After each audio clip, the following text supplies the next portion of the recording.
ಆತ್ಮೀಯ ವಿದ್ಯಾರ್ಥಿಗಳೇ, ಈ ದಿನ ನಾವು ಜ್ಞಾಪಕ ಶಕ್ತಿಗೆ ಸಂಬಂಧಪಟ್ಟಿರುವ ಹಾಗೆ ಒಂದು ಚಟುವಟಿಕೆಯನ್ನು ಮಾಡೋಣವೇ? ಈಗ ಇಲ್ಲಿ ನಾನು 0ದಿಂದ 7ರವರೆಗೆ ಕೆಲವು ನಂಬರ್ಗಳನ್ನು ಬರೆದು ಇಟ್ಟಿದ್ದೇನೆ.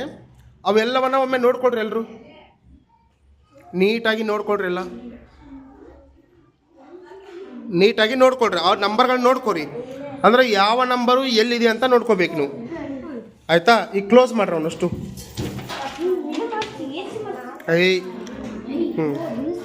ಮೇಲೆ ಇಡೋದನ್ನು ಈ ಫಸ್ಟ್ ಯಾರು ಕರೆಕ್ಟಾಗಿ ನೋಡ್ತೀರಿ? ಮಾಡವಿ ಶ್ರೇಯ ಮಾಡು. 1 3 ತಪ್ಪು, ಹೌದಾ? ಆ್ಯಕ್ಚುಲಿ ಯಾವ್ದು ತೆಗಿಬೇಕಾಗಿತ್ತು? ಅವಿ 2 ತೆಗಿಬೇಕಾಗಿತ್ತು, ಹೌದಾ? ಫಸ್ಟೇ 0 ತೆಗಿಬೇಕಾಗಿತ್ತು. ನೆಕ್ಸ್ಟ್ ಕಾರ್ತಿಕ್ ನೀನು ಮಾಡು. ತಪ್ಪು, ಅವನು ಕೂಡ ಫಸ್ಟ್ ಯಾವ್ದು ತೆಗಿಬೇಕಾಗಿತ್ತು?